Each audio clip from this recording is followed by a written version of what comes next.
Shalom, Mishpaka. I wanted to make another video because it is that time of year again. I have some very good information from Lew White's book, Timeline. The end has already begun. The sealing is taking place. It says here, possession by deceiving spirits. Can a human being be possessed by Hashatan or any number of fallen Malachim? Luke 22:3 and Yehukanan or John 13:27 show that Hashatan, the adversary, can possess the mind of a person. A possessed person's family lineage only encourages a proneness to believe error, making their ignorance of the truth an opportunity to believe a lie. Parents pass their own false teachings on to their children, and pastors remain silent as they do so. The fertility symbols, habits, and all the worldly festivals appeal to the mind of the flesh. Easter is the very name of the mother of harlots, Babel's Ishtar, complete with bunny fecundity. I don't know. I can't pronounce it.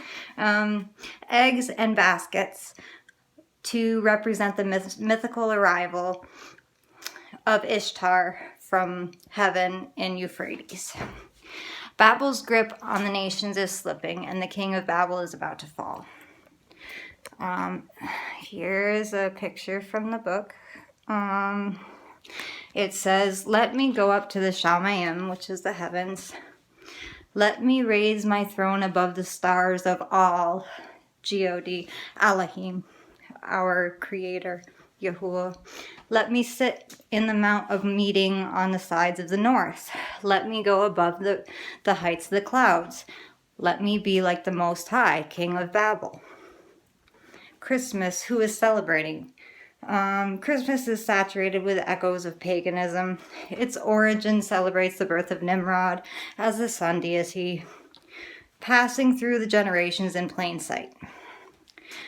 Flying as the prince of the power of the air, myths promote him as Santa, bringing gifts on his own solar birthday. Romans considers the hearth of their home to be the habitation of the presence of the one they worshipped, fire, under the mythological elf disguise known as Santa Claus, Saint Nicholas or Saint Nicholas.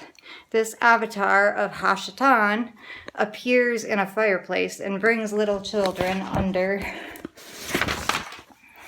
his influence through the lies and stories they inherit from their own parents. Old Nick is another term for the deceiver of the nations.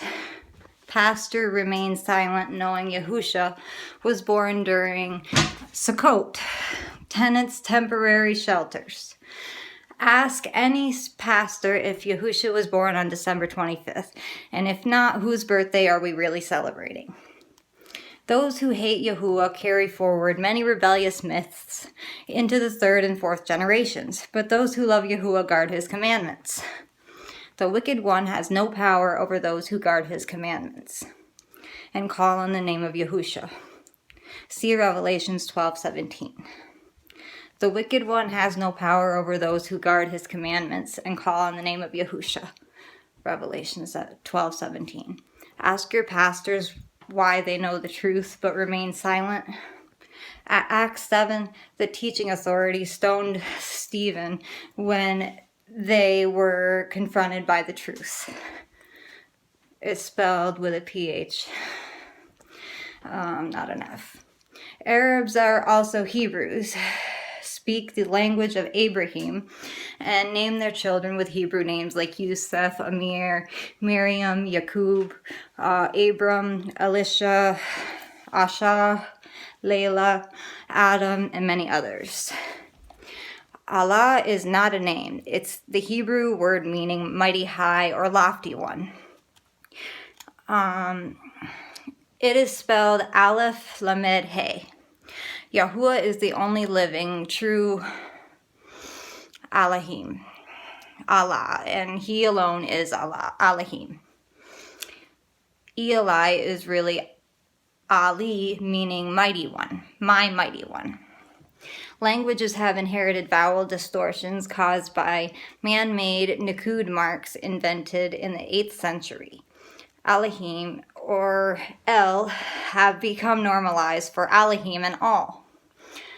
Elohim and El have become normalized for Alahim and all.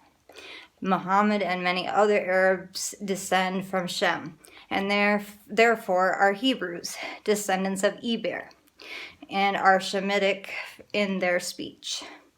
They are not scattered or influenced by the languages of the nations. The first letter in Alahim is an Aleph. Our letters, known as A, Yahuah, our Alahim, knows the Arabs worship a false deity from the east called Shiva, but he is calling many, including Christians. He is calling many of all nations and tongues to return to him in truth, including Christians. Without realizing it, Islam and Christianity are taught to practice Hinduism, patterns that were brought into the Middle East via the Silk Road trade route out of India in the 2nd century BCE, the land of Nimrod. Syncretism disguises pagan practices under new meanings. Crescents, trinities, images of crooks, circumambulation, processions, Ravivara, Sunday morning services in temples of the sun, like the sun in the sky. Steeples, sun pillars, like the sun in the sky. Domes, Shivalingams, bead praying, tears of Shiva. Toasting, lifting a drink, offering to demons. Divination and necromancy. Ancestor worship, making wishes to the Queen of Heaven carried by smoke after blowing out candles. Ancient worship of the hosts of heaven, zoo animals or zodiac, and more due to turning aside to myths and falling prey to men's philosophies. Pledge, it's in the plunge. On the day of Yahuah, there's not going to be a revival. There's going to be a cleansing by fire. If you are not sealed with his name and obeying his commandments, you do not have to worry about what the dragon will do to you. See Revelation 12:17. Rather, you have to worry about what the Creator will do to you for your disobedience. See Yeshayahu 25. Yahusha wants his bride to drink of his well of living waters, so she may never thirst again. The marriage between Yahusha and his bride was renewed in his blood, and will be celebrated at the wedding supper of the Lamb. He divorced his idolatrous bride, Yirmiyahu 3, and could not legally remarry her until one of them died. The same covenant, the same husband, and the same wife are now rejoining in marriage through our pledge of immersion in water, calling on the name of Yahusha, our seal for the day of Yahuah. The Ruach HaKodesh purchased us by shedding his own blood. Acts 20:28.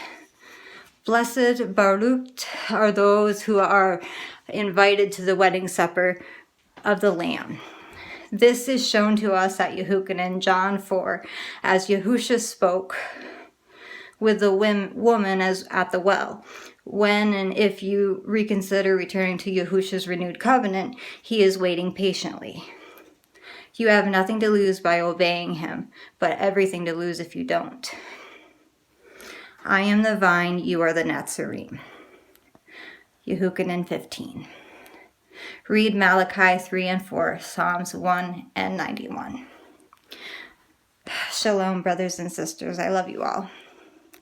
Have a great day, and have a blessed Shabbat this Saturday. Amen. Love you all. Bye.